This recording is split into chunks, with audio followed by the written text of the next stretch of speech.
Okay, we ready to go? This is the part of the day that we want to look forward to technology trends that can help support all of the work that you're doing in the field and in newsrooms. We intentionally called our conference to innovate, elevate, and celebrate. And so the next series of speakers are going to show you how their companies can help you. So my first guest that I want to bring up is Bob Canalia with Blackmagic Design. And he's going to talk to you about some of the latest camera technologies that you can be using in the field.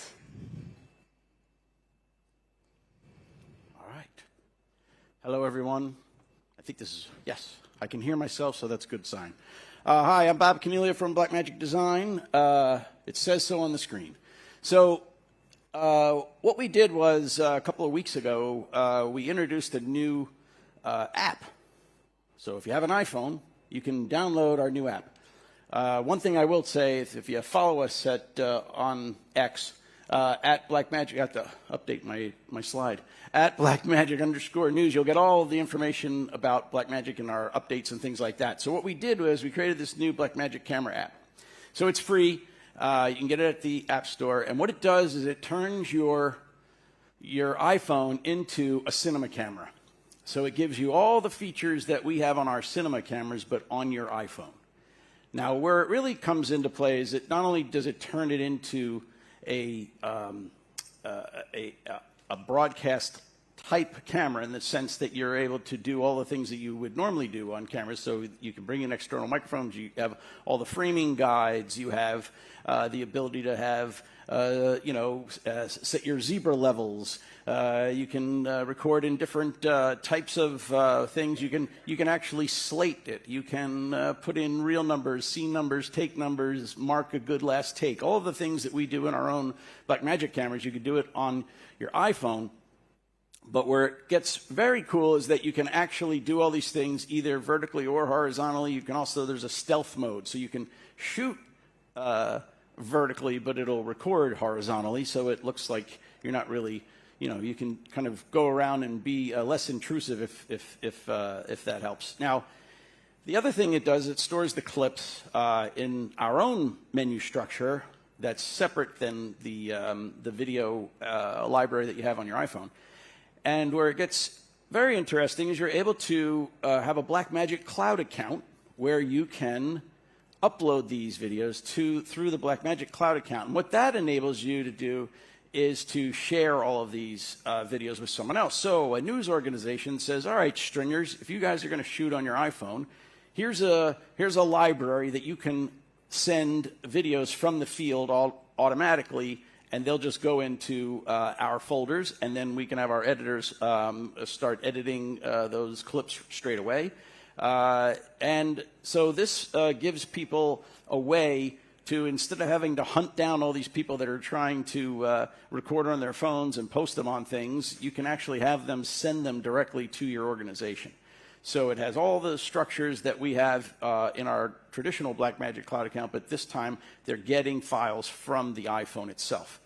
And you can send it, so you can send proxies to get it there faster. You can also record in Apple ProRes or just H.264 or H.265.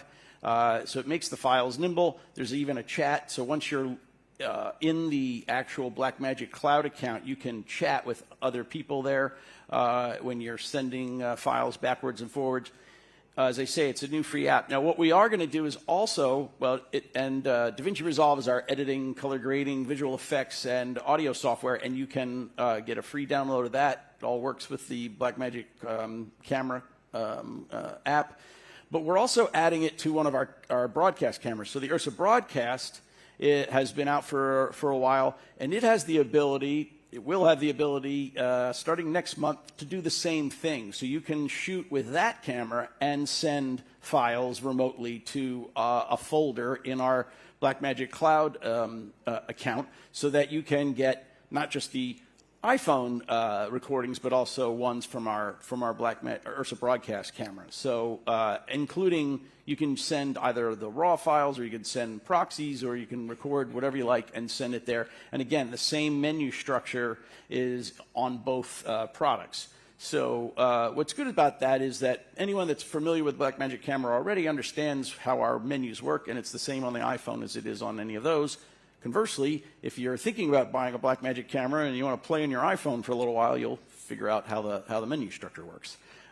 So again, it's the same sort of idea that we'll be able to send proxies directly from the camera.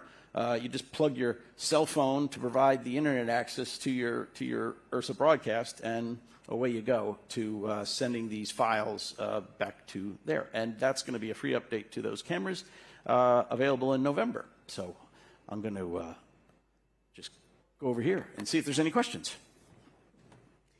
And thank you, Bob, for coming in from New Jersey this morning.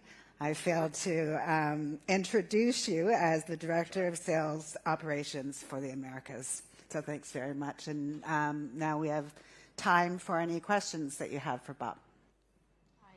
Thanks. We're journalism instructors. I teach a TV news program, and we're constantly looking at our equipment that we're teaching our kids on, or our students. They're not kids anymore.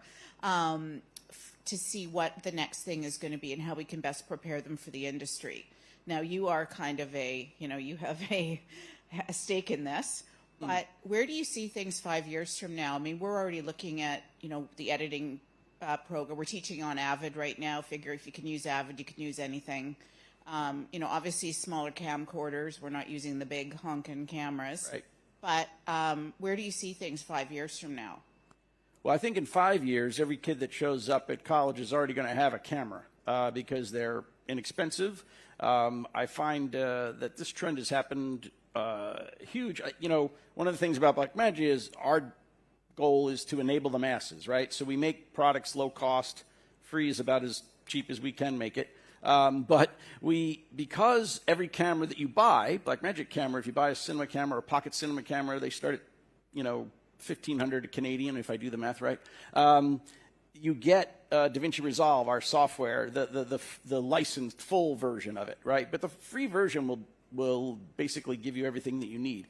And what I'm finding is that a lot of students are already using that because it's free, and the pandemic kind of accelerated a lot of this. So I really feel that that you're going to just see a lot more of this ability to send files to people specifically, and that's really what you want to do in the end. If at a school you're going to have a news division or a news show that you do, they can, instead of waiting to bring back files, that the files will be on their way as they're walking back to the studio, and people can do it, that much faster. And that is going to be the way it works for everyone, not just using Blackmagic equipment, but other equipment. That's kind of that goal, right? But I also find that one of the things that Blackmagic's been very cognizant of is that people use other softwares. Mm-hmm. Ours interacts with all of the softwares. Matter of fact, at one point when Final Cut went from 7 to X or 10, whatever you call it, the only way to get a file from 7 to 10 was use Resolve in the middle to round trip it. So it works with all those to round trip things. So anyway, I think that you're just going to see this acceleration of shoot it, get it over to the editor or whatever, or just send it directly to, Master Control or whatever it is to get it out on the air, and that's just going to continue to be. But I also feel that, when I went to editing school last century, there was no way I could have an edit system at my house, right? I didn't have that kind of money.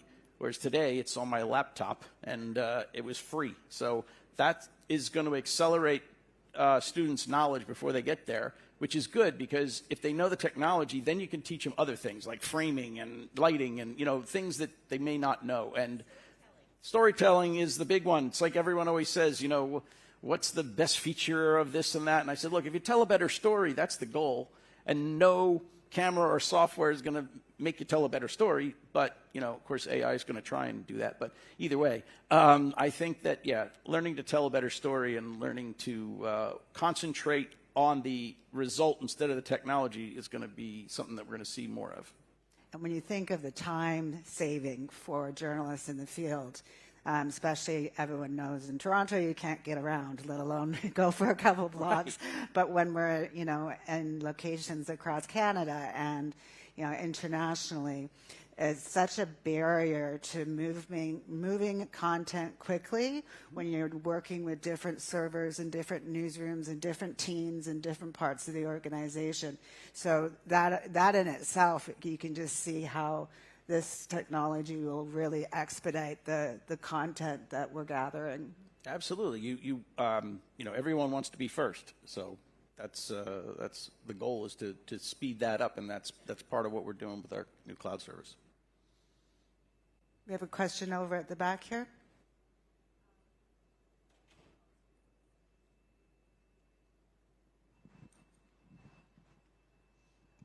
Hi. I feel like I have to preface this that I work in Marketplace and we use hidden cameras a lot, so I'm not just being a creep. But in stealth mode, you mentioned that you can film and it looks like it's vertical, but really you're doing it 16:9 horizontally. Is there an option to hide the screen so it doesn't look like you're necessarily recording? I don't think so. Although I would imagine you could probably do something with a screen, because a lot of I think you can get something that wouldn't be obvious if you put it over on your screen itself to make it a little bit easier. But you'd want to be able to see it because otherwise you're not going to know what you're framing. But and so I think that would be something that you could probably find. We don't make it though. Are there any other trends that you can speak to, whether it be cameras, which you've already addressed, but also editing systems? Well, yeah. So our DaVinci Resolve has we have two edit programs inside the same thing. We have a cut page and a full edit page. Cut page is really designed for fast, sort of. I equate it to last century's offline and online rooms, where it was just meat and potatoes cutting in the cut page, and then you do the full visual effects integration and whatnot, and finishing in the edit page. But it gives different people different ways to come from other softwares, which is always the thing. You can set up your keyboard to emulate other software, which I think is important because, unless you're a little kid, you haven't started with Resolve. You had to come from something. And I worked in Hollywood back in the 90s, and I have a lot of friends that edit out there, and it wasn't like I was trying to tell them to move to Resolve, but in the last few years, I've had to teach old dogs new tricks, and it's a little easier than I thought it was going to be, so that's helpful. That's great. Are there any other questions? Yes? Hi. Hi, I'm a fan of Blackmagic. I'm a fan of DaVinci Resolve, especially for color correction. But I'm also a fan of the Google Pixel, and it doesn't look like your app is available on there. Yeah, it's where it is today. I don't know if we'll come out with one for Android. I never say never, because every time I think it's never going to happen, something does happen. So you never know. That's great. Well, thank you very, very much for coming and being with us today. All right. Thank you.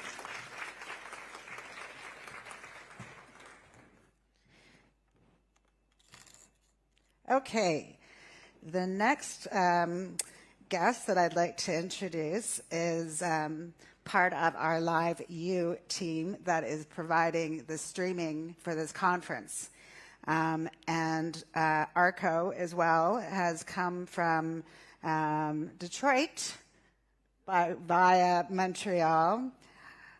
And you have to bear with me because I couldn't get on my internet before on my computer, so I keep having to scroll up and down on my phone. So welcome, Arco. And Arco is the Director of Sales, Central Region for the Canada broadcast with LiveU Inc. And we want to acknowledge and thank LiveU for providing the stream of our conference, so those across Canada and those who couldn't make it in person can also see these sessions. So thank you. Cool. All right, I'll make it quick and painful. I'm not going to talk too much product detail. So at LiveU, we've been changing the ways you do news for a long time. We do live streaming, and now we have an ecosystem as well around that to deliver stories. So let me see if there you go. So we built tools for storytellers. Again, I've been in sales for about 25 years. I've worked in Europe. I've had some global positions. And now I'm just helping customers in the central US, and I actually work with all the broadcast networks in Canada, the 4 of them. And I'm mainly focused on the news business. We have a sports division. We do other things as well. So LiveView, we're really working to increase efficiencies and workflows, telling your story. And we've also built really an IP video ecosystem. As you probably know, the days of having a big satellite truck are over. So, we make backpacks. We actually can go live from a cell phone, from an Android as well, from your Google Pix and from an iPhone. We make different backpacks to distribute content from the field, okay? What we've added is really also a workflow in terms of adding metadata, archiving this, either doing it live or also recording it, for editing and news purposes, okay? And then we have a specific transport mean to help you do that solidly. So we actually, instead of a satellite dish, we work with cell cards. So we have units that have different cell cards in it, and then we call it bonding. So we bond Wi-Fi, Ethernet, and also cell cards, so you can go live from everywhere, as long as there's a cell tower. But there's other means to go live as well, okay? We work globally, so we're a global organization. We're actually headquartered in Israel, so challenging times right now, so it was good to hear some of these subjects today. We have about 150 people there. We're actually providing a lot of units right now for people to actually live stream events, all the major broadcasters, but we've also been helping to live stream funerals, for example, or other events. So, but we have offices in the US, Asia, the UK, Europe. So we're a pretty global organization as well. So it's really an ecosystem. What's important is quality, right? So we focus on quality, audio and video, and also get the story there reliably in real time. Adapting, things are changing. So the news, as you probably know, maybe 10 years ago, there was a camera person, a lighting person, an audio person. Right now, if you're a video journalist in the field, a lot of these things you have to do by yourself, right? They expect you to edit, to write the story. So we all help with those tools to make that easier, right? To adapt. So right now, actually from the field, you can actually pick the news story. It adds the metadata with it. And then in the newsroom, that whole story, including the metadata, comes automatically together. The other trend we're seeing is, you might work with iNews or EMPS, right? But a lot of items are now going object-based. So some news organizations have already changed to more object-based, click, drag and drop, right? So it's going to be more interactive. So we work with that as well. And then, do more for less, right? Cost is always an issue. There's a lot of change in the industry. But there's also a lot more content out there, so we want to be efficient for you to sort through that content, right, to drive it and get it to air quick, or get your story out to any platform, okay? So we do contribution, so those are our field units. Production, actually, we actually have a cloud production system, so you can actually produce a show from your laptop. You can collaborate, so somebody in Toronto could do audio, somebody in Montreal could do graphics, and somebody in Vancouver can do the switching, for example, right? And then drive those to different digital platforms. So we're really getting into the production. We actually acquired a company that specifically does that, right? And so even with the pandemic, some of the cloud workflows were accelerated, but people are also coming back to the office, and there's still the traditional workflows as well. And then we also distribute content. So we also have a platform to distribute all this content. So, for example, CBS News, they push all their news content out through NewsPath, through their affiliates in the US. So they used to have a big transponder, and now that goes through IP. We also, we have over 5,000 clients worldwide, so we actually also have a sharing platform for that, which we call Dynamic Share. So you can actually go to this directory and say, hey, I want to share something with Chorus, or CBS, or the BBC, or even a production company or a school. So any LiveView customer, you can actually set up that one-to-one secure connection, and share your content. And so that's really nice as well. So we do have a content sharing platform as well. Especially now, I do a lot of work in the US. Court cases are kind of the new fun thing, right? And it's all sharing pools because they don't let 20 news people in there. It's just, one camera or two cameras maybe, and then so there's a lot of sharing going on as well on those stories, okay? So again, we capture and transmit reliable quality workflow. We accelerate these production workflows, right, to help you tell your story better. Also something we actually have a unit that can also take 4 camera feeds in and then transmit those in real time back to the broadcast center, and then they do the production over there.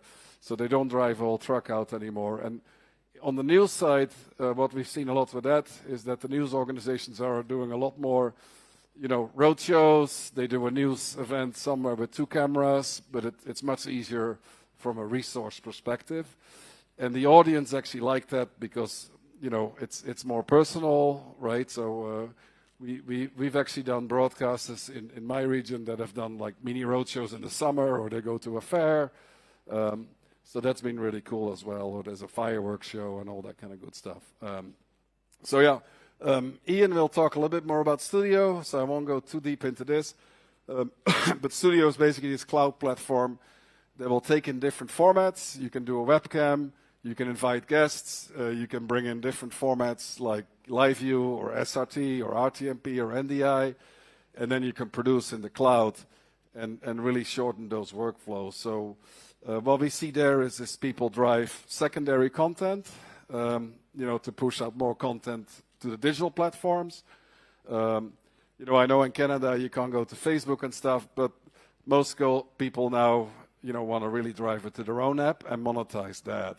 And there's a lot of apps available right now. Most broadcasters have their own apps, and I actually use a lot of them.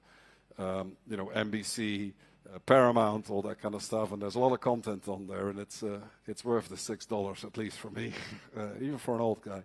So, but driving more content out there, and it's not always news, right? There's also, we see a lot of sports, right, driving towards a newscast because there might be interest in like some regional sports, right, and that can actually help your newscast drive, a bigger audience, or you can promote some of your other events or your other content on those platforms, so you can actually drive more people to your platform, okay? Again, I talked about the global audience, so with Matrix, we share that. We have a lot of broadcasters use that, and then Studio is really for digital viewership, okay? It's always a good compliment when you get a compliment from one of your customers. So a lot of camera people or video journalists, right? They really care about support, and it's really helped them. It's changed their job, but it's also helped them in many ways. So, okay. So thanks for your time. Thanks for listening to me, and we'd love to work with all. We work with a lot of schools as well, production companies. So it's an interesting time, but we actually have special programs as well for universities, especially journalism schools. We have interns and stuff, right? But we don't really do the news, right? We just provide the technology.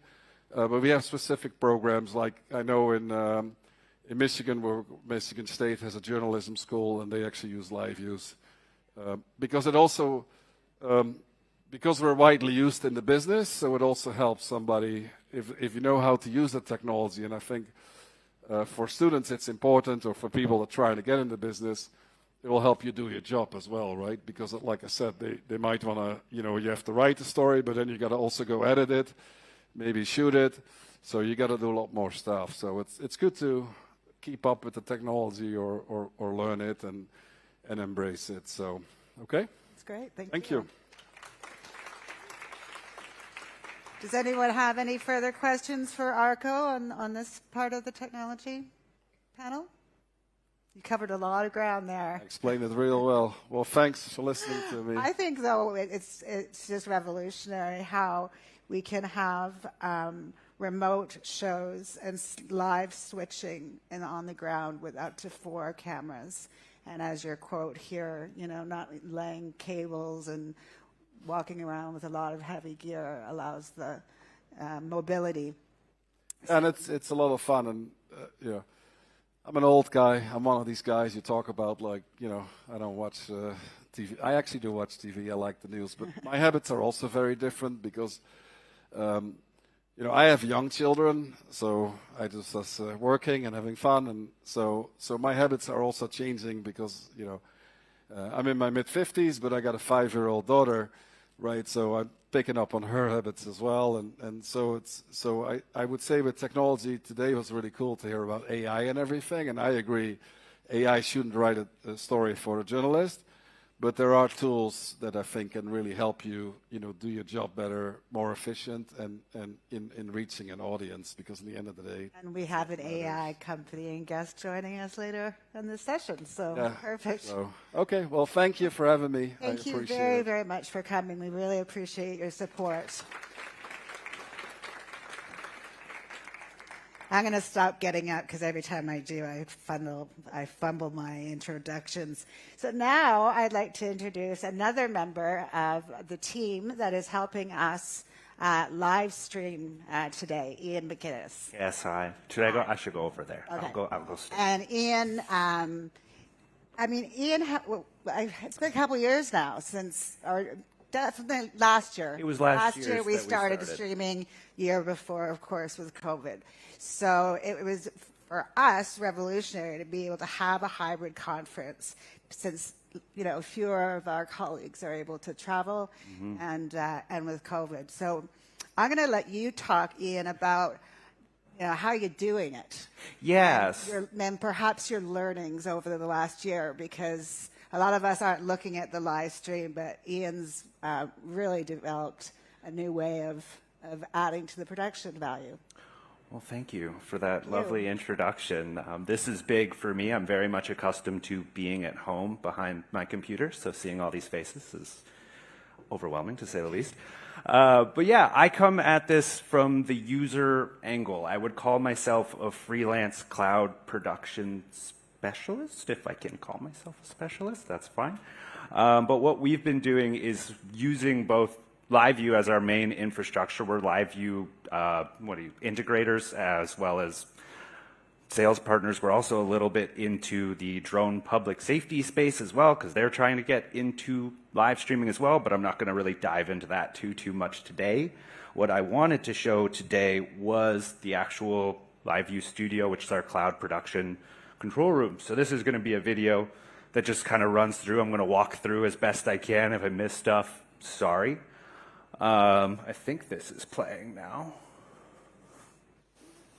Let me see if my mouse is going to move there. Try again. Oh, did I just go forward?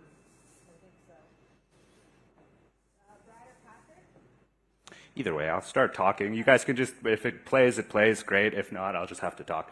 But you're looking at the entry area first off. So this is where your control rooms are. You can go to be selecting your different control rooms. They all save your presets. We're looking at the calendar view right now, and that's gone.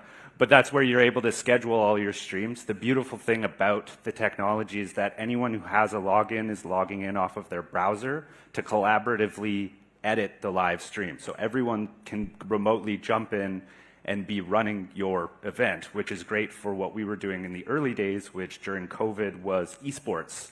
We started doing minor virtual sports. We were running hockey tournaments and soccer tournaments throughout COVID using NHL and FIFA and those kind of games. And when you're running a production where people literally can't get together, cloud was the only way. So we were running 8 simultaneous game systems coming into me from hodgepodged video encoders. This was pre-LiveView, but this was back when LiveView Studio was known as Easy Live, which brought us to RTDNA, which was great. Oh, my video's alive, sweet. So yeah, this is the calendar view here of where you're actually scheduling all your systems. So if you have multiple people around, you're able to jump in, beauty. Now we're in the control room, that's great. This is traditional for your switching. This is where you're managing all your content. You can see loosely in the middle there, I have all of my different assets. For an event like this, my life is actually fairly easy because I have this lovely in-house production team that's really doing the heavy lifting for me. So I have whatever they're creating running into a live view encoder unit and coming to me here, and I get to do whatever I want to it. I could have done it from home, but I'm here to talk to you fine folks. So with that, I'm just kind of clipping through here. There's different content where you're able to make presets. For me, it's all a keystroke, so I just have everything bound on my computer, my keyboard. There we go. And you're able to bring in any of your remote guests or pre-recorded content, images, graphics, just everything is right there. And you can create your looks fairly simply. I think I'm going to rapidly clip through here. I'm a bit itchy fingered because when you have 8 live gaming streams going, you're twitchy. But yeah, so this is the actual presets themselves. You get in and you see the control room again where you're able to select your different looks, and then you're able to bind it to whatever keystroke you want it to be, just making your life that much easier, provided you can remember all of your hotkeys. Sometimes I lose track. But with that said, now we're back in the control room. It's classic, like preview on one side, program on the other. I have it auto switching, but you can turn that off so you can build looks so you don't just like accidentally run something stupid, which can also happen. Another powerful part of this tool is the actual production, the publishing side. So you can have 30 simultaneous publishing points going all at once, meaning that you can be hitting all of your social media platforms, which I know we can't do anymore for you guys. Sorry about it. But you can also do all of your traditional acronymed streaming codes to be sending it to wherever it is that you want to do. For us, we've recently been using Dolby.io, who recently also acquired a company called Millicast, and their latency is just unparalleled when it comes to remote video streaming. So I'm actually going to cut to them in a little bit. They got a little segment that I have preloaded here, but I also wanted to just dive into showing you how you're adding inputs. So this is your basic side. This is your live editing or your remote guests. You can be bringing in, your pre-recorded content, your images, graphics, all that fun stuff. I know that a lot of people don't interface with this part of it, so I'll keep it brief. But yeah, going back to just your video encoders, that's your live view box. We have one over there. It's an LU300. I'm actually here tomorrow as well. Before the gala dinner, I'm going to have a bunch of my toys. I invite you to come down and play with them because they're kind of cool. I think so anyway. Another awesome part here that I'm going to dive into is the remote guest, which is the power to bring in anyone that has internet connection with a camera, i.e. your phone or your laptop. And I can text you or I can email you, and you click it and you're in. And you can see the content that I'm working on, and you could also interact with it, as well as when you're bringing in other guests, they're able to interact with each other. So it's a completely cloud-based, both conference room, presentation area, everything. I don't know. I say everything. I'm sure it can't do some things, but to me, it can do everything. So with that, I think I'm about to jump over to Braden Briggs from Dolby, who's going to do a little bit of a chat about Dolby. Yes, my timing's good. Cool. I'm going to shut up for a minute. Oh, audio. Thanks, Ian. Hey everyone, how's it going? My name is Braden Riggs. I'm a solutions engineer on the Dolby I/O team. Now I'm sure a lot of people here are already familiar with Dolby, but this is Dolby I/O. This is a new part of the company that you might not have heard of that focuses on the streaming space. Now what Dolby I/O does is we provide a low delay, high quality streaming solution that can scale out to large audiences. So when we say low delay, we mean sub-second, right? And we're enabling this technology using something called WebRTC.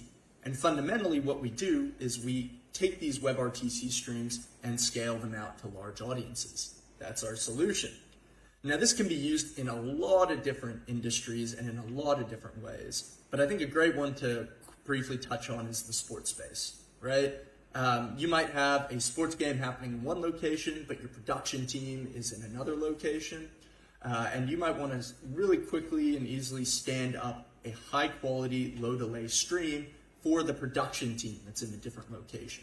So they can review footage, add commentary, splice in graphics, do all that really fun stuff. Now, of course, for this workflow, you don't want to be adding any delay and slowing down the production of the game. So you want to make sure that you have a very fast audio and video pipeline to support that. And that's one way our solution can be used. We can also deliver these streams out to the end user, so we can keep these delays really low whilst expanding it to large audiences. Now, to actually use our solution, there's a bunch of different ways you can plug into our network.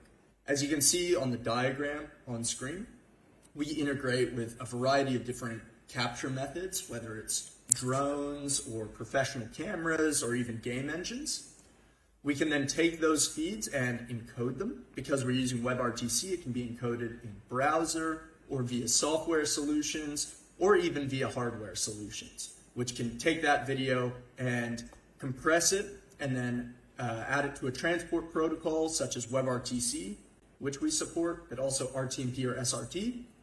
We can then pass it through our network, which allows us to keep the delay really low, deliver it where it needs to be, and then play it back. We can decode it in browser, we can decode it on client-side applications, we can decode it on smart TVs. So really, kind of what we're bringing to the table is that WebRTC CDN right down the middle, and whatever workflows you're already using with your capture, broadcast, and your playback, we can hopefully integrate into that stuff really, really easily. So, in summary, this is, a solution for people that want very low delay, very high quality video. And it's what we specialize in. We do a lot of different things to make that work. And so if this is something that interests you, please chat with Ian, reach out to the Dolby.io team by going to the Dolby.io website, and come try it out for yourself. Play around with it a little bit. Anyway, I'm going to hand it back to Ian. Thanks, everyone. Yeah. Thank you. So that's pretty much it for my presentation. I'm just trying to, they got something going. All right, sweet. Thanks, guys. Thank you so much, No Ian, problem. from Let's Go. There's so much to process there. And thank you to the production team that has helped support Ian and this conference being streamed. So, questions? I knew it. Translations? No, it's all good. I'm used to it. It's all right. I think I covered everything and confused everyone. It's great. No, but what you're showing us the end product, and that is, it's actually- the technical companies that do all the work behind the scenes are making it easier for us to do our jobs in every capacity. So, Actually, as final mentions for me, I do want to mention that all of my production experience is completely cloud-based, and I started doing this in COVID. I am a traditionally trained glassblower outside of this. As old of a profession as you can possibly do, the world was going to blow up, so I decided to just jump right into the modern day. So you can learn this stuff quickly if you're willing to ask the right questions, work with the people who know things. Don't think you're smarter than anyone ever. Ask stupid questions forever. That's it. That's all I'll say. we do have one question. Oh, yes! Off the stage Where? yet. Hi there. I'm just curious, what's the makeup of your clientele and your customers? Is it like mostly large news organizations? Is it like Yeah, so do you work I with would say- freelance creators and journalists, that sort of thing? Yeah, it'd be, a good way to put it is independent production companies who are looking to do a remote hit where they don't have internet connectivity. We're supplying them with, we're live view integrators, so we're able to supply that technology in Canada. So that's a big part of our day-to-day. There's a lot of clients who can't afford to buy these units outright, so we're actually running a sublease for them. So we do a couple of the different UFC fights here in Canada. We don't actually do the production. We're just supplying them with the technology to do their own production. Outside of that, we've done a lot of like charity events a lot like this one, conferences. But yeah, mostly, we're still just getting started, so it's kind of all over the place. Our main focus right now is actually public safety and live streaming drone footage, but that's a very long play, so I won't dive too deep into that one. That's great. And Ian will be here, as he said, tomorrow. So if anyone wants to get a demo, you can show everyone how this actually works. So thank you. Thank you. All right, I'm out. Okay. Speaking of new industries, we touched on it this morning, AI. How's AI going to impact our jobs? And we've asked someone else from the U.S., Dan Benniam, to come to our conference today. This Dan is with, he's the founder of Project Aeon, and it's an AI company, and it's quite new. So I'm going to hand it over to you so you can demonstrate. Thank you. Thank you. All right. Big green button, I guess, right? Okay. So my name is Dan Benjamin. I'm the founder of Aeon. We are pretty much brand new, I'd say 5 months old, a tech company from California. That's an inside joke from earlier. And so the name of this presentation is AI for Good. So I am an AI optimist. I always have been. I've been in technology forever. But I got to tell you, it's hard being an AI optimist. There's a lot of negativity around AI, and we've seen it for many, many years now. So you can all remember great movie Minority Report with Tom Cruise, and he's walking through a mall, and who wouldn't want to have personalized ads targeted based on your retinas as you walk through a mall? So we have our Guinness ad coming up, and then the American Express ad. And, you know, it's sort of like a not very fun dystopian future, right? Excellent movie. Now, of course, this is fiction. So what if we talk about something that is fact? I'm going to switch gears to someone who is local, someone who's been credited as being the godfather of AI, Professor Geoffrey Hinton at the University of Toronto. And he had this to say just about 2 weeks ago. Does humanity know what it's doing? No. I think we're moving into a period when, for the first time ever, we may have things more intelligent than us. So, pretty scary stuff, right? And he's been at this a long time. So, that's the future, okay? What if we sort of talk about what's happening now, right? So maybe we had this sort of sci-fi dystopian look. We have Jeff Hinton talking about the future. Let's see what tech companies are up to now, and hopefully it's a lot better. So I know everyone's a huge fan of Mark Zuckerberg and Meta right now in Canada. He loves doing all sorts of great things for humanity. So let's check in on Meta, see what they're up to.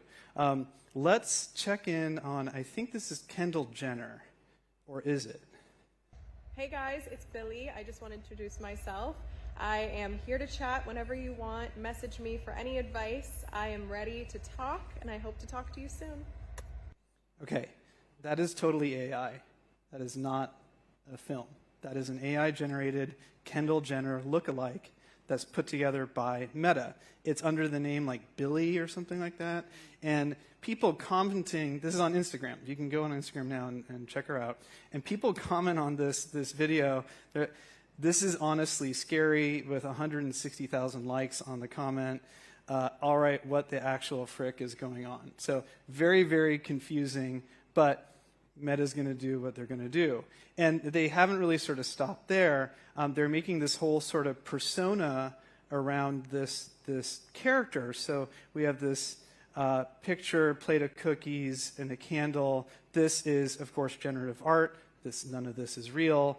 But your sis Billy, start of fall calls for baking and restarting Gilmore Girls. Again, hashtag imagine with AI.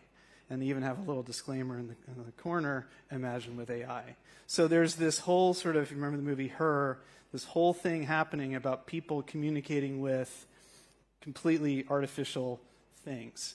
And, you know, they're going to push that envelope, right? I don't know if this is the future that everyone wants. I'm not like super jazzed about interacting with, you know, your sis Billy on Instagram, and neither are a lot of other people. But as I said, I'm an AI optimist. I've been thinking about this a long time. My aunt was a journalist from many, many moons ago, and I had always loved journalism. I've always loved the written word. And when I say I've been thinking about this a long time, I truly have. So 15 years ago, I did a patent for transforming web pages into TV series. And it wasn't really available to do that up until now, but I really, really put a lot of validity in the power of the written word. Years later, I built a social media company that was acquired by Condé Nast, where I ended up being the VP of data products. And again, at Condé, I saw the power of excellent journalism, excellent photojournalism, And it really sort of solidified that for me. But I knew there was an issue. And the issue is that this is a video-first world. TikTok is video only. Video is, pretty much sort of rules the roost here. So let's take a look at what we could do. What if we take all that great AI technology that you saw with, your sis Billy and took a sort of more journalistic spin on it? So this is an article I just pulled the other day about food prices in Canada. And this article actually has a video at the top of this article, but the video is only tangentially about food prices in Canada. It's not actually about the content of the article. I don't know if people have seen that, and it's like super confusing. The article itself is great. It talks about climate change. What else? Supply disruption from COVID, war in Ukraine, high gas prices, decline in the dollar, price gouging, all sorts of really great information, right? Well, what's the problem with this? The problem is 18% of the people will see the article. 82% will just watch the video. And the video is not actually the article. It's just kind of about the topic. And all that great content, all that great journalism that went into the articles, never going to be seen. So, what can we do about it? Now, no one would have slated for a video to be made for that article. When I was at Condé, it was about a 100-to-1 ratio between the written article and video content.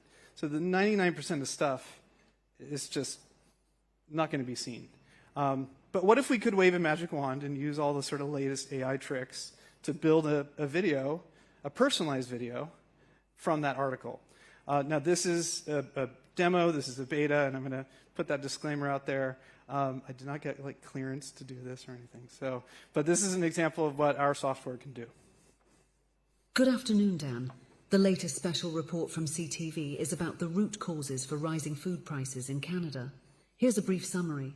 Tonight, we dissect the pressing issue of high food prices in Canada. Despite the potential plateau in food inflation, Canadian households are under financial strain as they spend more on groceries than ever before. Measures like budgeting and coupon use have become common, with a study by Dalhousie University's Agri-Food Analytics Lab revealing that about 15.5% of respondents are growing their own food to cope with the cost.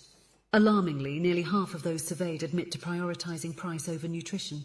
But what is driving the spike in grocery bills? Several factors, including climate change disrupting farming cycles, global supply chain issues due to the COVID-19 pandemic.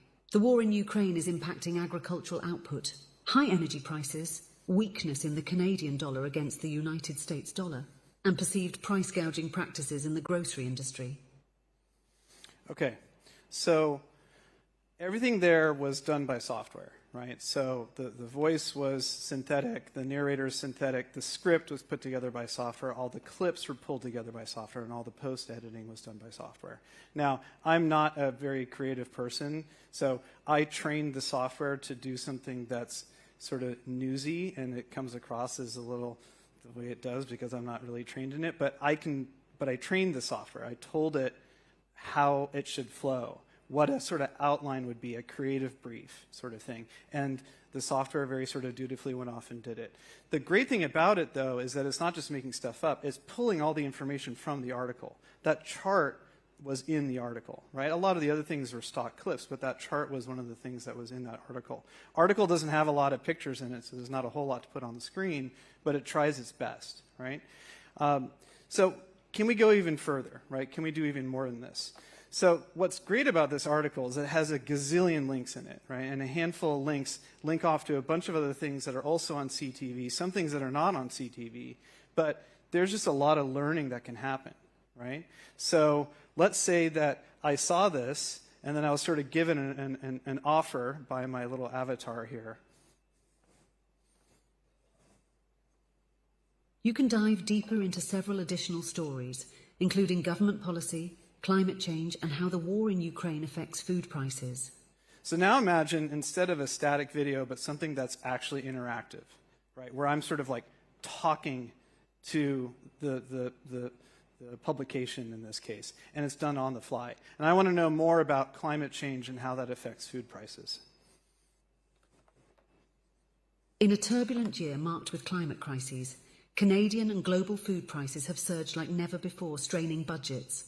The hidden culprit, climate change. Statistics Canada reports of a hike in food inflation from a modest 1% to an alarming 5.2% throughout 2021. According to the United Nations, global food prices rose by a startling 28% in the same period. These increases were fueled by weather extremes and their impact on our global food system. Particularly hard hit was Canada's western province, British Columbia, scorched by wildfires and starved by droughts. Prices of meat and bakery items spiked, and later floods led to shortages and a significant economic toll. And this is not just a Canadian problem. Provinces far inland face the same challenges with poor crop yields due to dry spell-induced food price increases. Efforts to combat climate change, like carbon taxes, while crucial, could inadvertently push food prices further up, blending complexity into our future food affordability landscape. This state of affairs begs the question, how will climate change continue to influence our food prices and what can we do about it? What strategies will help our farmers and what policies could guide us through this issue? If you are intrigued and need more information, stick with us. We will keep exploring these pivotal issues. Okay, so again, this is a world where, imagine a sort of interactive TV kind of situation where I can keep asking questions and it'll produce the video on the fly. And again, it could be customized to my taste. So that's just one sort of example.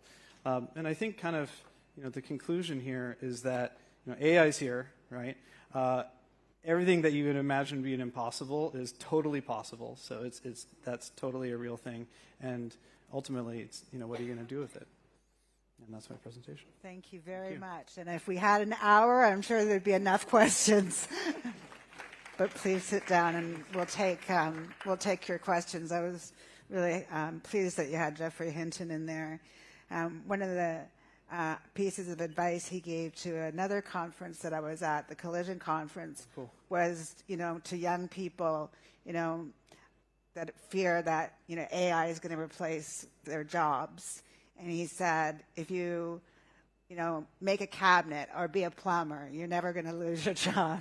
Right. You have to just make the shelves, then that's something that can be replaced by AI. But you can't actually create the craft. Right. And I took that away as, you can't create the craft of journalism. We can provide the tools to support the distribution of content, but the craft and the storytelling will always be done by journalists. Absolutely. Yeah, I mean, I totally see it as a tool. And at the end of the day, and I think what's sort of interesting is that, I have my oldest son is 15. He's very media savvy. So I think there's a generation that's just so attuned to what's real and what's not real. It doesn't matter if it was put together by software, if the information was real and it has a name attached to it that's a trustworthy brand, super important. No one cares that their Spotify end of the year thing was probably put by a piece of software. It's totally fun. And it's you, it's grounded in you. So, absolutely. Any questions from the room? I can't believe it. Well, it segues. Thank you very much, Dan. And it segues really, really very well to our next and final two presentations, two companies that we all work with quite integrally. So I'd like to welcome Colleen Kimmett to the stage from Google News Labs. And Colleen is going to talk about the direction that Google News is doing to help support verification and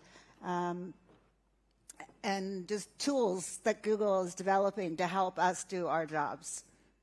Yes, hi.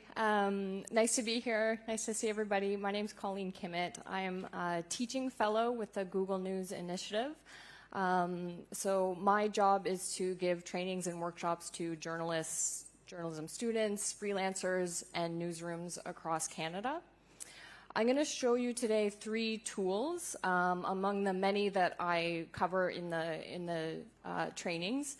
To help journalists identify misinformation, so to analyze images and video that you may come across on social media. Obviously, misinformation, disinformation is a growing concern in journalism. And, not just deep fakes, the kind of stuff that we see created with, AI technology that we just saw, but also, pictures, images shared with misleading captions that are altered in some way. So I'll show you 3 video demos of these tools. And I want to add as well that if you are interested in bringing these tools to your newsroom or your group or your classroom, please get in touch with me, reach out to me. I'd be happy to come do a training with you. So, can I get the first video? Do I hit play? Play, okay. So Google's Fact Check Explorer, this is Google's effort to index fact checks from around the world. What you're looking at here is the home page. So right below the search box, you see most recent fact checks. These blurbs summarize the claim, where it originated, the fact check source, the rating, and a link to the fact-checked article. So when you click on that link there, you go directly to the source of the fact check. The search function above allows you to search for fact checks by keyword or topic. So you can think of this as a first stop if you see something and want to see, has this already been fact checked before I get into investigating it? So here you see, I just searched Justin Trudeau. You can see one of the results here.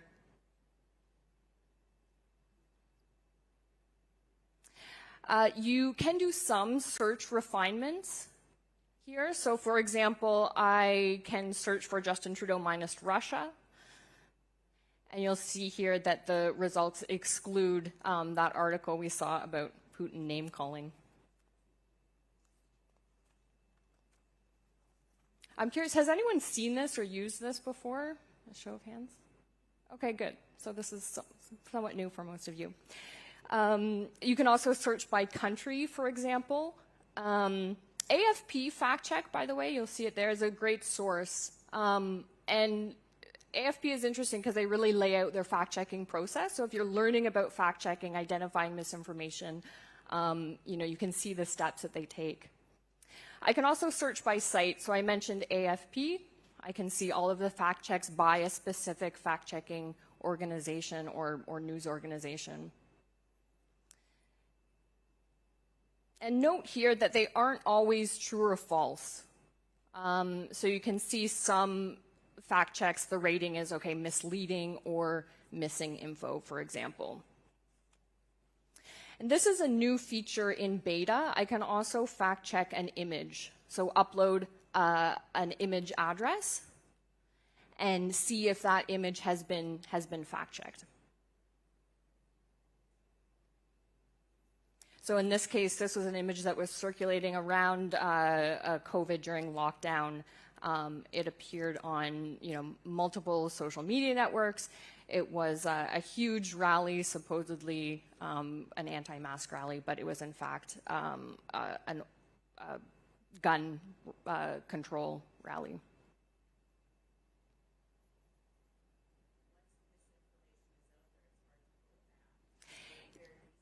Yes. And you also see, like in this case, well, I'll get to that after. I have to keep up with my video here. But how does it work? So it's powered by claim review markup. This is structured data that you can add to the HTML of a page that classifies content so that Google can detect it and display it as a fact check. The markup tool is aimed at making that process easier for news organizations by submitting markup via a form without adding to the article itself, to the HTML itself, so requiring less technical expertise. Publishers do have to meet certain guidelines to be included. And yeah, just going back to the point you made, it's, looking through these fact checks, we see the same images or video often resurface, a couple years later. This photo of a huge crowd is this rally, etc. Okay. So maybe you come across an image or video and it doesn't show up on Fact Check Explorer yet. I'm going to talk about 2 tools you can use to see if it's appeared where an image or video has appeared elsewhere on the web, to get a sense of who first published it, or you know, has it been appeared in an actual news article. So here we have, okay. This is just Google's image search. So on the homepage of Google, you can copy any image address, click on the little camera there, search for the image. You'll see on the right there a number of articles coming up, so that's the same image. Immediately I can see this identical image appearing on multiple news articles indicating that it was a March for Our Lives. You can see here too with a little, I can sort of crop the image to crop out any text that might be confusing.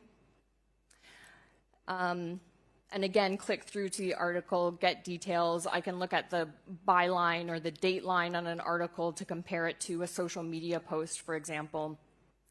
Find image source. This is just another way to identify where that exact matching image has appeared. Sometimes when I search an image, the first images that come up, particularly if it's something sort of generic, like an airplane, you'll see in this example, or of traffic or something, I get similar images, not necessarily matching images.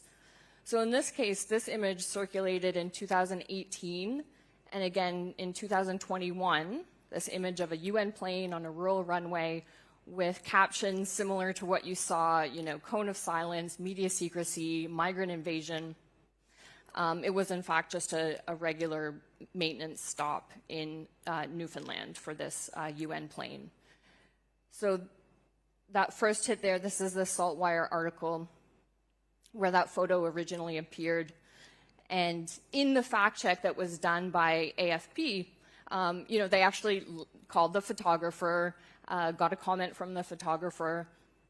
I think that's important to note because even with these tools and technologies, you know, there's a lot of common sense reporting that goes into identifying misinformation and verifying misinformation as well. There are other image search engines. Bing, you can use Bing to do a reverse image search as well. TinEye, TINEYE.com is another image search engine that I know some photographers use to see if their work has been shown up in other places without copyright, without permission.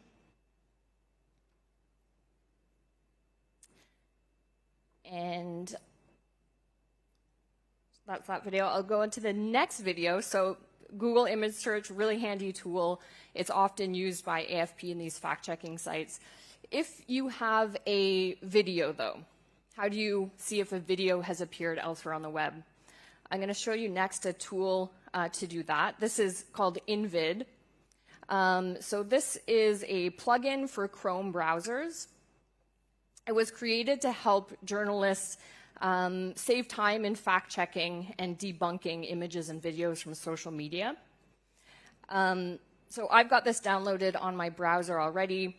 I can go up to the little plugin option, click on InVid, open the toolbox, and as you can see, we've got a number of options for videos and images, data analysis as well. Just for the sake of time, I'm going to focus on videos. There are some interesting tools here to look at manipulated images as well. So if you're curious about getting more into that, I encourage you to check out InVid, and they've got tutorials and a classroom section where you can learn more about some of those more technical tools. But keyframes, this is the tool I would use to grab stills, to grab keyframes from a video. So in this case, this is a link to a Twitter video of a, you'll see it pop up in a minute.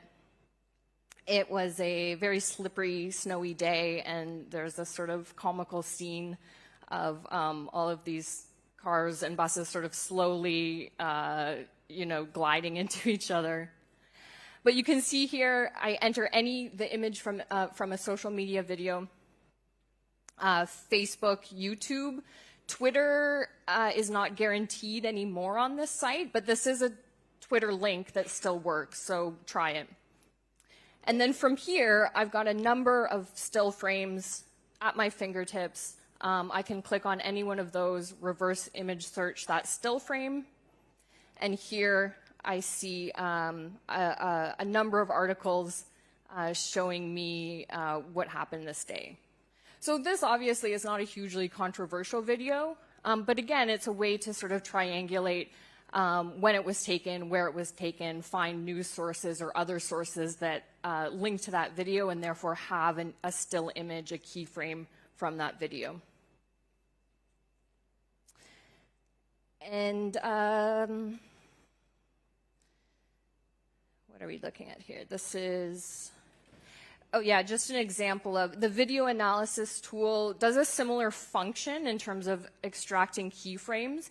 In this case, the Twitter video didn't work, but it is possible also to upload into InVid a file. So you could potentially, download a Twitter video and then upload it as a file. But this is a YouTube video that we'll try in the video analysis tool in InVid.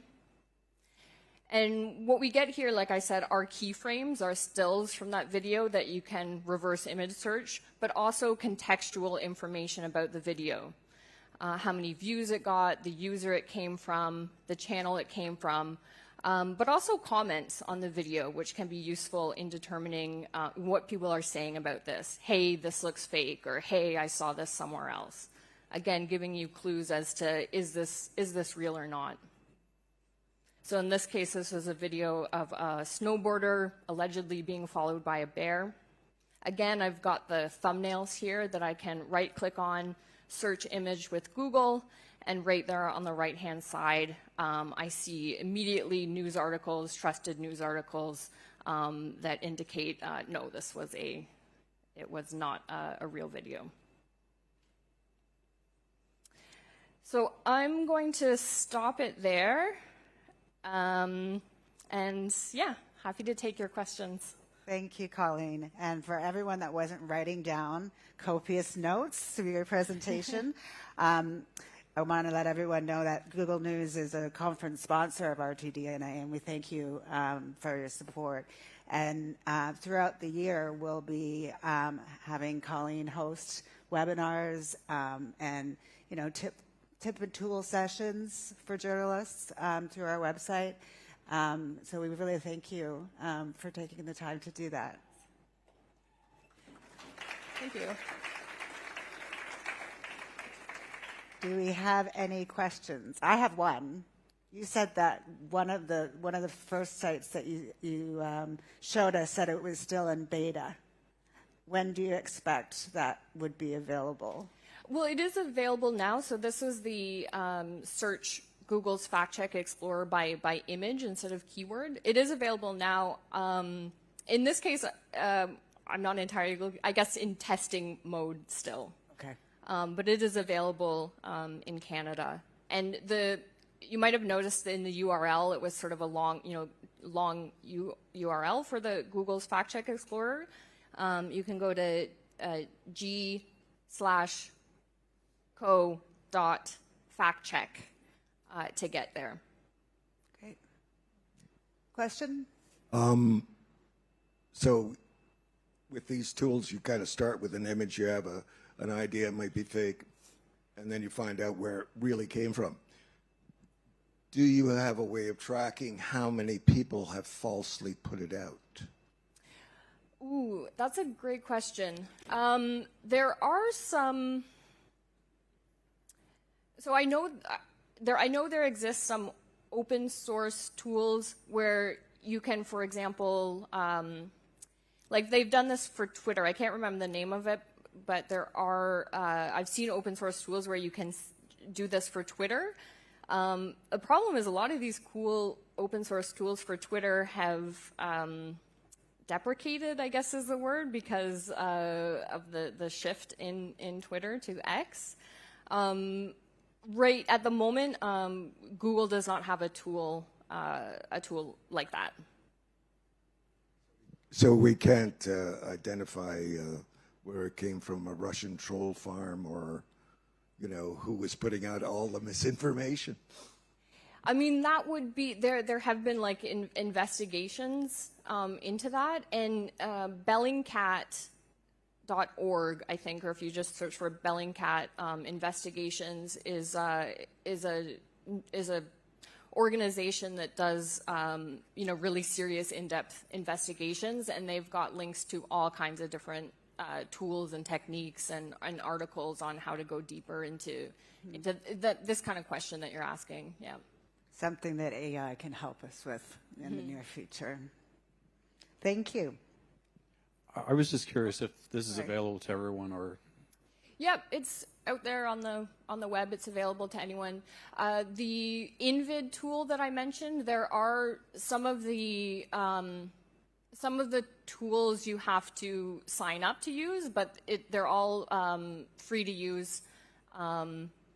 Yeah, Fact Check Explorer, Google Image Search is obviously just from the homepage, and InVid is free to download, and then you have to request access for some of the features on that tool.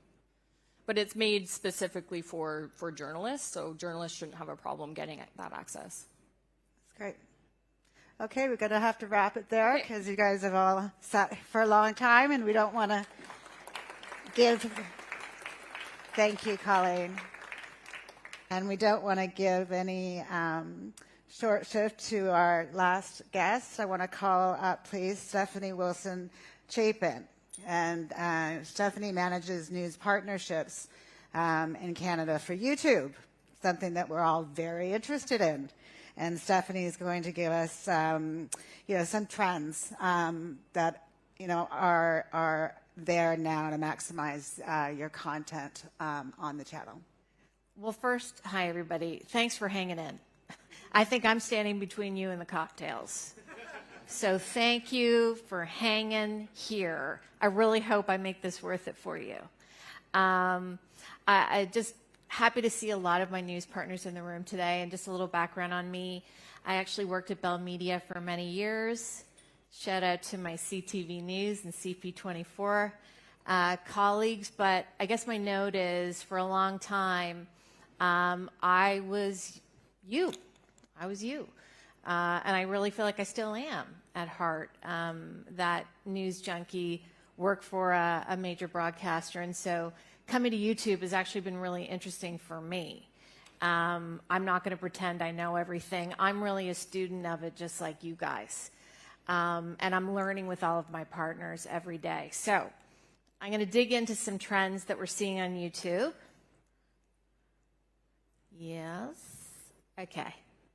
So the first one is short form.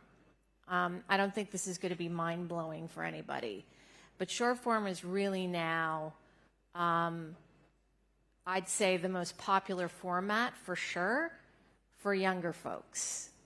So when we talk about building a strong civil community, it's going to be really important to figure out how to tell your stories, the important news stories, using short form. And I'm actually going to dig into that a little bit more. It looks like multi-format, from what we can tell, is the future of video storytelling. And I'm going to explain what I mean by that. But essentially, people are interested in all forms of video, short, long. It really just depends where they are and what they're doing. And finally, and it may surprise you, but for YouTube, our fastest growing platform is connected TV. So weirdly, YouTube is TV now too. So starting with short form, we have 2 billion folks every month logged in. So that's only people who've logged into YouTube watching our shorts product. That's our short form product, vertical video under a minute. In a recent survey that we did, almost 90% of people told us that they watched at least 4 of the content formats that we offer over the last year. And what do I mean by that? I mean short form, long form, live, and podcasts. People do watch podcasts, and listen on YouTube, which is really interesting. And then connected TV. So here in Canada, the number we have is 17 million Canadians watching YouTube on connected TV. Now, being broadcasters, you guys are perfectly positioned to take advantage of this. I'm going to focus and drill down on short form storytelling because when I speak to my partners, this is often a hot topic of conversation.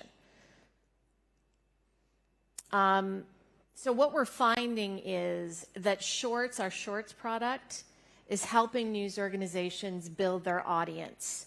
It really is so attractive to people who are in the middle of their day, looking for something to do, looking for a short break. And actually, we're seeing a lot of news organizations create shorts both as standalone content, so it stands on its own, as well as an entry point into their main channel and their long form. And the example that I'm showing you here, this is Sin Embargo. It's a Mexican news outlet, and they used shorts to promote a 12-episode documentary about Mexican politics. And they decided that in each short, they would introduce one of the main characters of the documentary who was a politician running in the election. Using shorts for them, they added almost 1 million subscribers to their channel. So we're finding that it's an amazing acquisitions tool. Young audience. So I mentioned a lot of people are watching shorts. We did a study last summer, and we asked Gen Z a lot about news, and almost 60% of them agreed that they use short form to figure out what they're going to watch in long form. So you can actually connect the two. They don't have to be disparate. And in fact, when you watch a short on YouTube, it is branded. So it's an opportunity for you to get your news brands in front of a younger audience. And here, this is an example. It's a museum in Rome. Shorts help them double their Gen Z audience. So imagine your museum of all things, and you really do want to reach out to a new generation. They were able to do it through this format. The other thing about shorts, and I alluded to it earlier, is that it really can complement your long form. So long form, people mostly view that on their connected TV, on the big screen. I don't think that would surprise anybody. And it's shorts that they watch on their mobile device, on their mobile phone. Interestingly, and this is a US stat, really tried to keep it to Canadian, but this is a US one. Over 60% of YouTube connected TV watch time is on content that is over 21 minutes long. That surprised me. I think a lot of folks think of YouTube as sort of a lightweight, a lot of young folks on it, probably with no attention span, and that's just simply not true. There's a ton of long-form viewing. I've always felt this. I think it's still true today. If you make something great to watch, people will watch it no matter how long it is. You know, you should make your content as long as it needs to be. That's often a question I get from my partners. Well, how long should I make content? Like, how long should the clip length be? I'm like, as long as you need to tell the story. Let the story dictate that. So I already mentioned short form, bite size. That's where people go when they need a break in their routine. Just some more stats here. So we find a combination of both long form and shorts leads to more watch time and more subscribers. So it's definitely something to consider as you're looking at YouTube and thinking about your YouTube strategy. So what are some best practices? Cadence is really important in general on YouTube. Consistency and sustainability. Sustainability is incredibly important. Of course, we all know not every newsroom is gigantic. Everybody doesn't have endless resources. So you need to figure out how often you can manage to upload It can be a month, every month. It can be every week, every day. It doesn't matter, as long as you stay consistent. And definitely focus on quality over quantity. Really tell your best stories and put them up. Don't force everyone to churn out video just because you think volume is going to drive a ton of eyeballs. That's really not how it works. This is a really interesting shift in how viewers find content. So when we talk about long form, we often talk about, what does your thumbnail look like? What about your title? Well, with short form, it's a feed and swipe experience. It's not the same at all. So you really have to get them in the first 3 seconds. Because when someone gets to the video, it's playing. And if it's not compelling enough, they're just going to go to the next one. Show, don't tell. I mean, I think as broadcasters, you know this better than anyone. But even with shorts, the same is true. You really want to let the visuals tell the story. And just imagine that this is actually a moving video. It's incredibly important to put that compelling visual right up front. The other thing to do is to add some language for context. Let's look specifically at some other best practices when it comes to news and shorts. So first, if you can, include a date. I think this is incredibly important. Generally speaking, people see shorts when they're pretty recent, but there is the possibility someone may see something later, and it's just good practice to put a date on it. The other important practice is text over video. A lot of time, people are going to watch short form. Maybe they're commuting, maybe they're in class. They don't want a terrible, audio as they're sitting there supposed to be doing something else. Make sure they can actually see and read the story with no volume. It's incredibly important. And obviously, I mean, this isn't rocket science. Write a great title, write a great headline. You can see in the middle there, the CNN short is really an example of both. And then I think the other thing about shorts, and this may make folks a little bit uncomfortable, but you can have a little bit of fun. You can think about maybe using a different voice, experimenting with a different voice. So we find that leaning into graphics, trends, and even humor can engage an audience and get them watching more of your content. So now, specific things you can think about when it comes to shorts and short form. So highlights, I think that's obvious. If you've got a killer quote, if you've got a moment from video that you can pop up as a short, perfect. The news roundup. I thought this was a particularly clever headline. Poor Liz. Anywho, and you can see there's text over that too. Mini explainers. So these do incredibly well. This is Bloomberg Quick Takes. I don't know if anybody's familiar with Bloomberg Quick Takes, but they actually, and I remember this from being at Bell Media, of course, because we had been in Bloomberg, but they've created a whole channel focused on a younger generation, and it means they actually cover different topics, and they do it differently. So this is an example of some of the content that they're creating. And then experimental stuff, it makes a lot of newspaper journalists incredibly uncomfortable to do video, but it can be incredibly effective. And actually, some of the most successful shorts I've seen with news partners is a reporter standing in the moment, standing on the scene, doing a rant. That does incredibly well. Field reports, I mean, obviously right now, I think that one of the things that I've observed is that when there are big events, people really do want to try to understand what it feels like to be there. I also think that this generation is looking for authenticity. They want to see for themselves, and they are looking at shorts. Archival clips, here's a CTV News example, If you have an archive, I know that some of it may not be digitized, but you likely have a gold mine of content that you haven't thought about for a while that you should think about and possibly put on YouTube. But these do very, very well. Most of the time, the ones that really come to the surface are in some way related to breaking news today.